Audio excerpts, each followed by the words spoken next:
I have one question of the board. Are you game to stick it out with the rest? We got, I'm game, unless it's a couple hours. Okay. Well, let's move along and make the best use of our time. So let's go with those who would like to speak against. We have 5 speakers All right. in opposition. We have first Marianne Endy. She has 6 minutes. Ceded to her by Tex Brewster.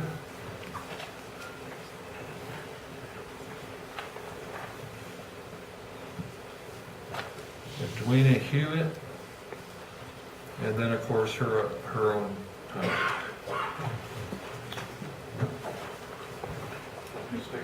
Marianne Endy.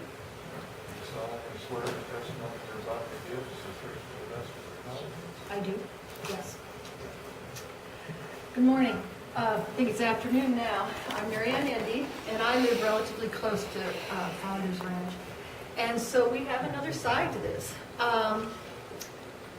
The end of the trail, and one point to be made here, a number of people have spoken about the benefits of the end of trail. That I do not believe is under discussion here. That is a done deal. That's under other permit. So, you know, that is just it. But I'm representing some of the neighbors, some of the residents of the Mountain Valley subdivision, and we are definitely opposed to this zoning change. And we'd like to bring to one thing, SASS came into this area. It's long after, we were here first. It's a rural, residential, agricultural area. And we really feel it does not meet the special use district guidelines set about in section 16. There are homes tucked in those hills. You don't see them, but we're there. And when I talked to the people over at the assessor's office, we thought there were about 80 homes relatively close, in pretty close proximity to this Founders Ranch. And then also people in Santa Fe County, those would be the Torrance County people. We came to Torrance County, we came to this area for the rural atmosphere, the beauty, and the quiet. In the last year, and I will remind you all, for the first 7 years that SASS was here, there were no complaints from the neighbors. There were no complaints from the neighborhood. So I think that needs to be stated.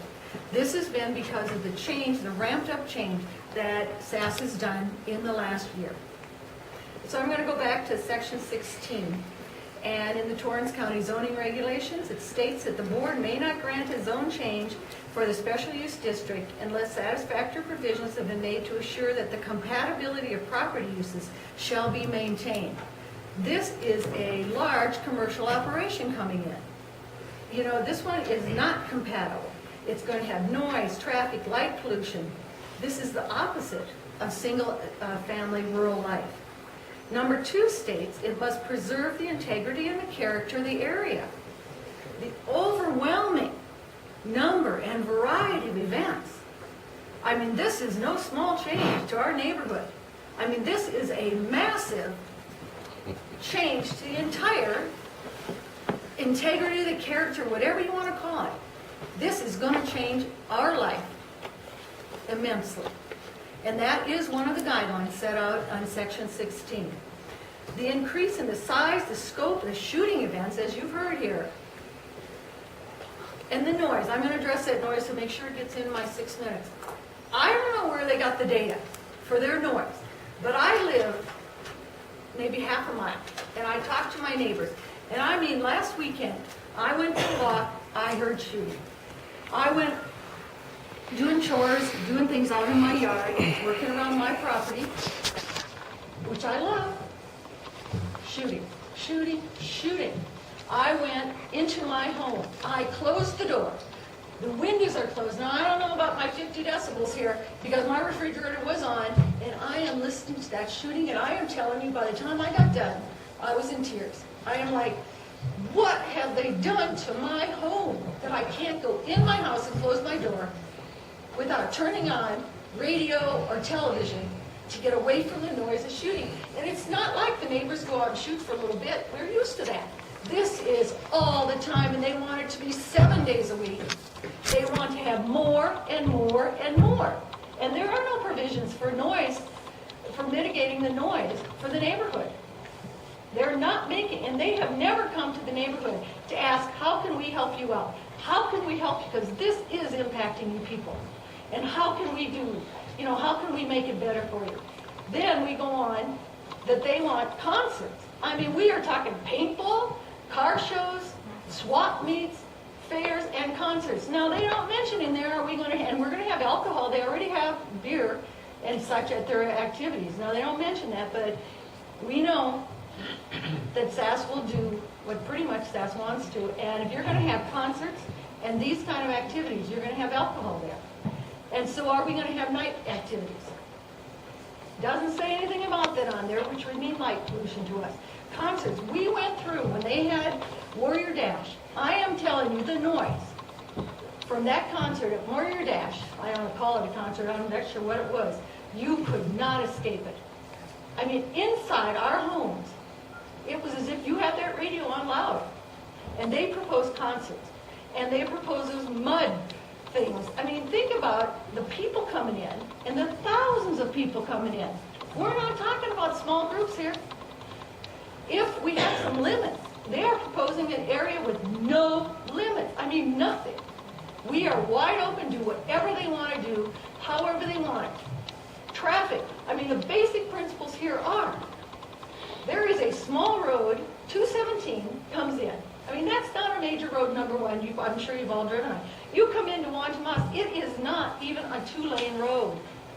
Then they go to Barton. I mean, they have this fine traffic plan that they made, but there is no, the Department of Transportation, I don't believe, has looked this over to say, this really is a doable plan. Barton Road, if you've driven it, is pretty much impassable.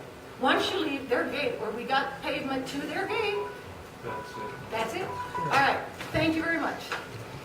Thank you, ma'am.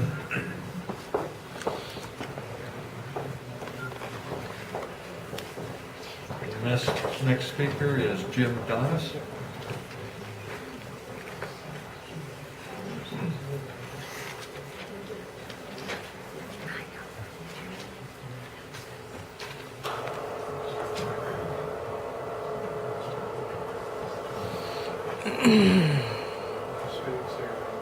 Jim Donis.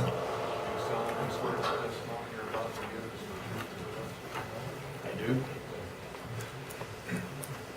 The SASS has said a lot of wonderful things here, and I'd be all for these things if they were in a commercial or an industrial area.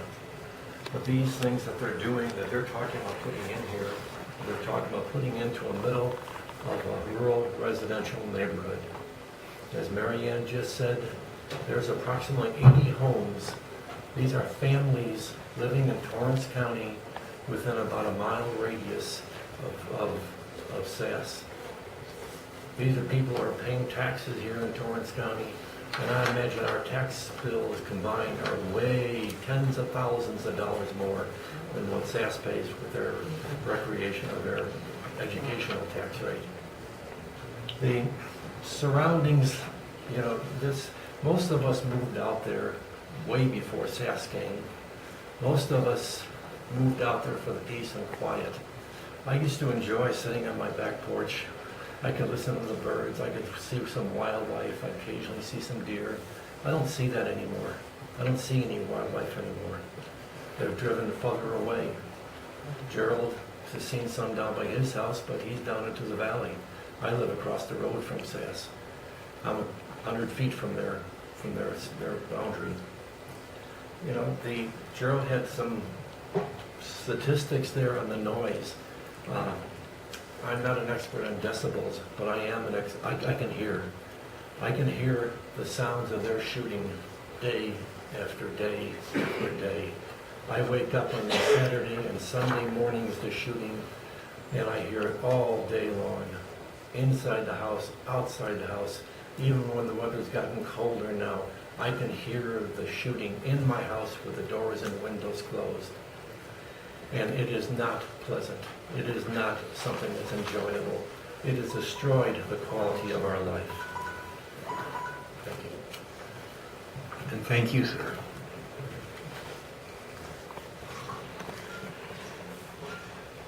Next is Jim Litoff. He has 4 minutes. Two of them seated to him by Brian Casement. Say your name. My name is Jim Litoff. Do you solemnly swear? Solemnly swear that the testimony you're about to give is the truth to the best of your knowledge? I do. Thank you. Yes, sir. I moved into the area about 4 years ago. I was shown the area by Martha. Just a lovely lady, and yes, a member of SASS, and she discussed what was going on with shooting and all this, and it was fascinating. For the 3 years that I lived here, it was just fine, you know, and I had been to one of the SASS events, wonderful. But I would say in April, the bead was put into the bonnet. All of a sudden, here comes this Warrior Dash event. You can't get out of your property. Brian Casement, who's a Vietnam veteran, is up there with the shotgun, you know, trying to keep people away from coming into his property. And on our property road, people are going over a fence on my property to get there. This is the event of this Warrior Dash. Okay, now, this was not supervised SASS. I don't think it had a thing to do with SASS, but it was out of control, but it was under their jurisdiction to keep it into control. They would like to produce and have this event again next year. There's no way they can put a limit on the amount of people and the traffic that will come into that area. I mean, they're saying, well, we'll limit our space to our parking space and that'll be it. But there were people on the side of the road, children getting out of the car, into traffic, opening the door, into traffic. Parents, I don't know what, people, ridiculous. Yeah, it's not so much the quality or what SASS is about. At 12 years old, my father took me out and showed me how to shoot a gun. It's the greatest moment in my life, and I appreciate firearms. I know what it does, and I believe youth training programs, things like that can limit some of the abuse from firearms. I don't have anything against SASS, but this Warrior Dash and that thing was out of it. That's a precursor to what's going to happen. We've looked at property values, and they've made the same. You bring in something like this, and property values are going to drop. Now that's their intention, to carry this Warrior Dash on under the umbrella of their operation. It has nothing to do with family shooting or learning how to shoot a gun or anything. And I tell you, I see a man who works on a road, who's a Vietnam vet, and every day he has to listen to this. It brings him back to the battle zone. And I'm sure there's a lot of vets out here that can understand that. And that's in this man's face. Thank you very much. I think I've said enough. I wrote down a little journal, a couple pages of just what we had found that protects us. We hope you'll look at that and consider us in protecting our environment. Thank you. Thank you.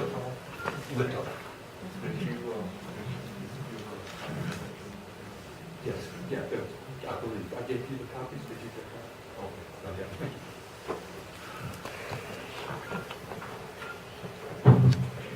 The next speaker would be Michael Godey. He has 2 minutes.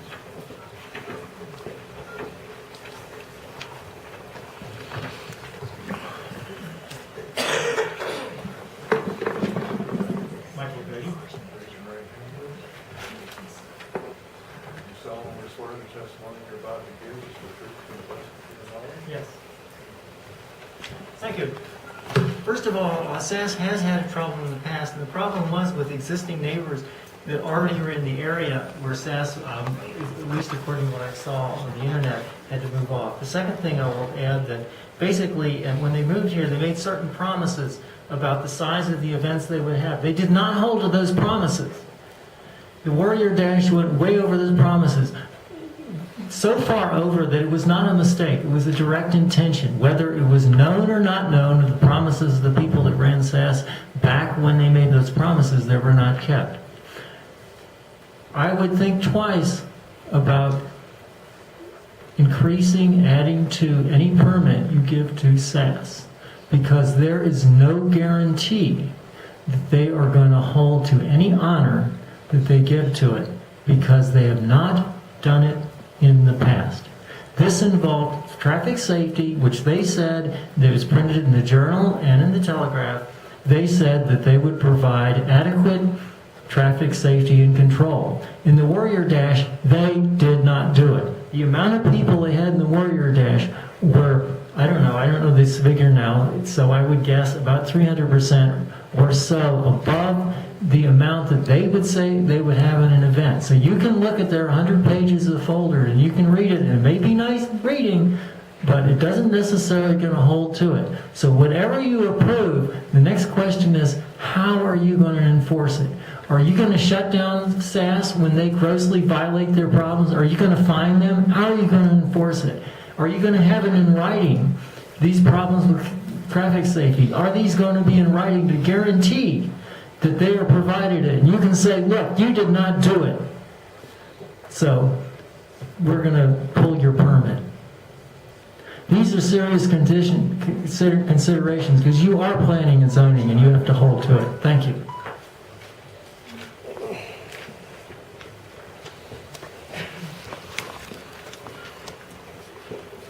The next speaker is Billy Mitchell.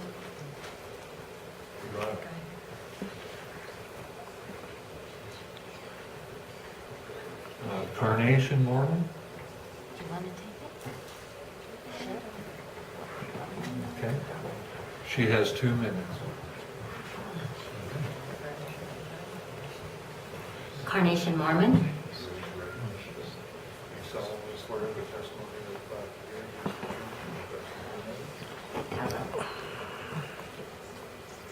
Thank you for allowing me this time. I just want to say that I have been in the area for 30 years, and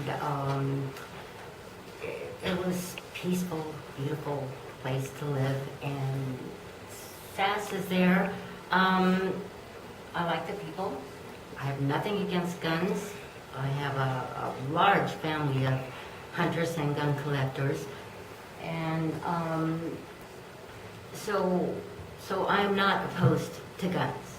What I am opposed to is not having a say-so in what happens if the zoning goes through.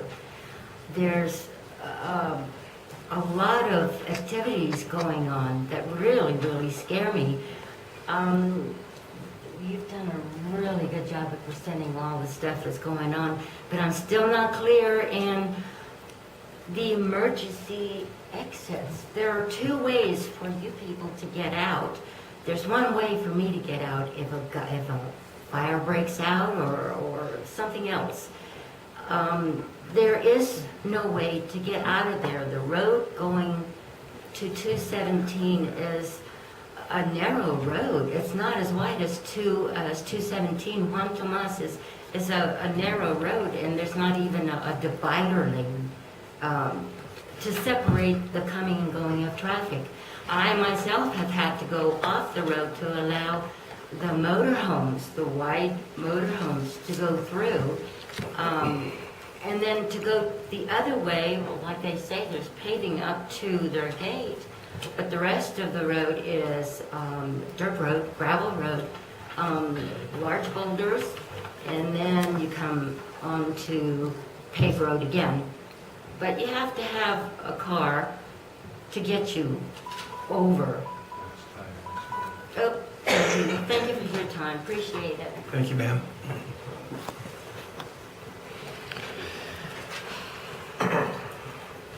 That's it for the people that wrote down that they would wish to speak.